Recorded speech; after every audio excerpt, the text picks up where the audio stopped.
Hi, welcome back. It's Math with Patrick. Today is January 16th, and we'll be solving the 16th problem from this Daily Epsilon calendar. So what I see is a variable y, and it's equal to this integral right here. And once I figure out the value of that integral, I'll stick it in there, and I should get x, which is 16. The answer to these problems is always today's date, and in this one, we'll be solving for x. Now, I guess if I know x is 16, I could do a little bit of algebra here just to figure out what y is probably going to be or what it should be. I can let's see, I could divide by x and multiply by y, and I could rewrite it so it looks kind of like this. And then given that I know the answer is 16 because it's today's date, it looks like y is going to be 3 pi over 16. So ultimately my goal is to take this integral and figure out why is this exactly 3 pi over 16. And once I've done that, it'll be the same as proving that x is 16. So, well, let's try it out. Let's try to solve this integral. There is a lot of different strategies you could use to solve integrals. One of them is called U substitution. This one is really good when you see a chunk of stuff whose derivative is also in the integral. So I see a chunk of stuff here, and I would love to be able to use some U substitution here, but I don't think I can, because if I grab that chunk of stuff and I take its derivative, then I get, 4t cubed minus 2t, and it would be lovely if that was in the numerator, but it's not. So at least for now, just U substitution doesn't seem to be the trick. I could try doing something called integration by parts. That one's useful when you have two parts being multiplied to each other, and one of them doesn't get more complicated when you take its antiderivative. But the antiderivative of this is t to the fifth times 1/5. And I can't do the antiderivative of that in my head. So neither of these seem to be working out so well, neither U substitution nor integration by parts. The last strategy that maybe I could do is to do some trig substitution. It kind of is reminding me of this one here. I know that the integral of this is tangent inverse of x. This is just something that I've memorized, at least going this way. And the reason why I know it is I can actually take the derivative and go back here. That would be for a whole different video. But again, I don't really see that totally coming out of here with substitution. So all of my normal integral strategies don't really work. This is kind of a tricky integral. I wanted to take a look at the graph of the integrand, or the thing I'm integrating. And so this part is my integrand, and the bounds were 0 to infinity.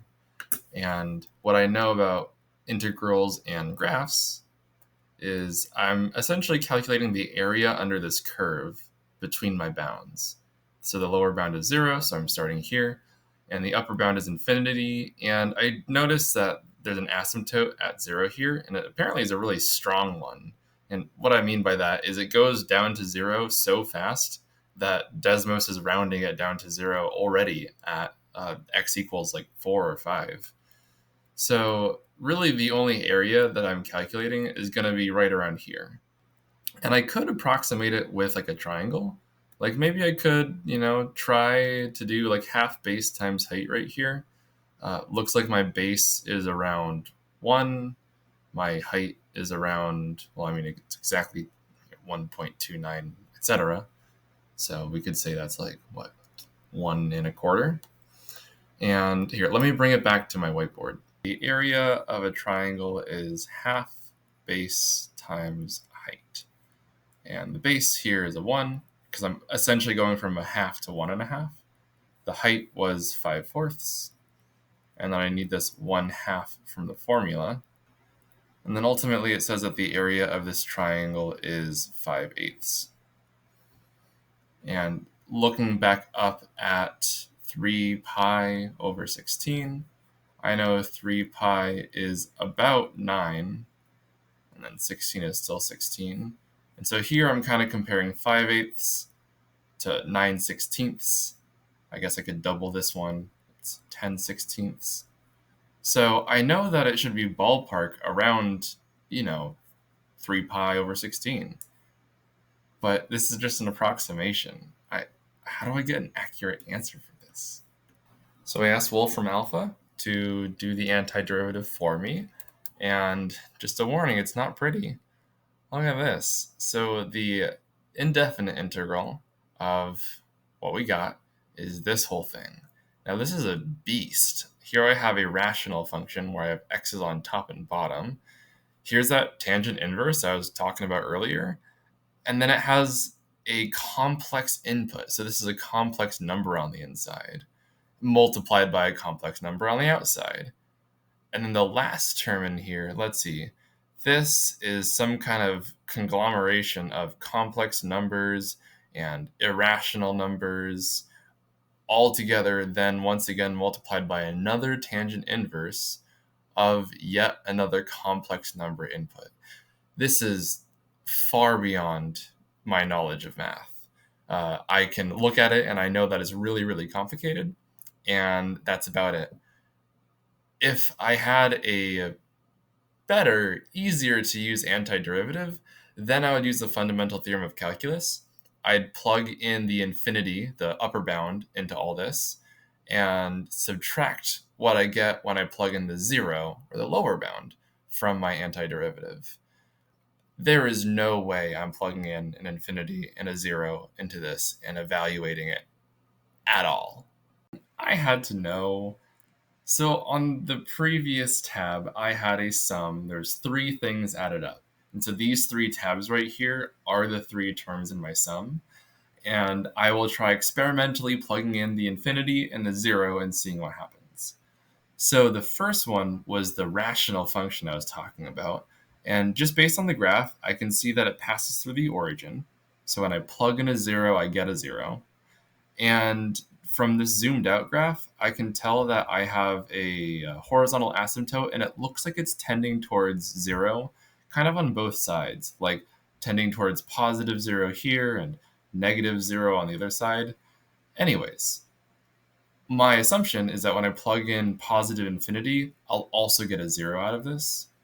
And I can actually do that just kind of visually, thinking about limits for a sec. In my numerator, my highest degree is an 11. And in my denominator, my highest degree is a 12.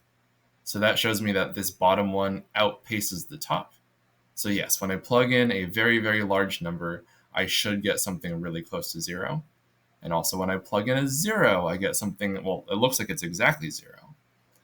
So for my antiderivative, plugging in infinity, plugging in 0, and subtracting the 2, this term does nothing at all. But the second one does. So from the graph, I can tell that if I plug in 0, I get another 0. But here, when I plug in infinity, it goes up. And I'm hoping that it kind of levels out to some horizontal asymptote. So let me just confirm that when I plug in a 0 here, I get a 0 back. Cool. And then when I plug in an infinity, I get,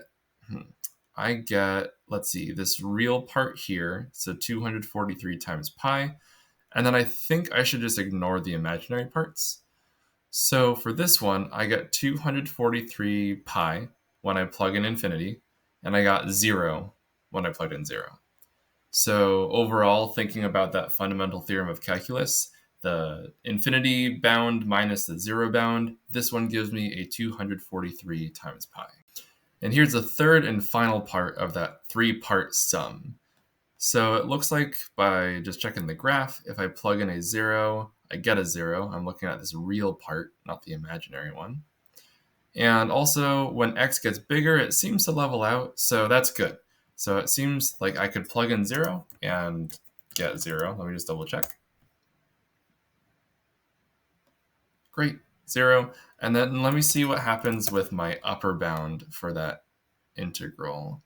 Okay, this is kind of gross, but hopefully one of these has, nice, some real and imaginary components. So wow, this one also is 243 pi, just kind of ignoring this imaginary part here. And you know what? These ones actually, they cancel. The second term and the third term, the imaginary parts were the same besides this plus and minus sign. So I guess that's cool that I'm really actually only working with real parts because those two cancel out. So it's another 243 pi for this one.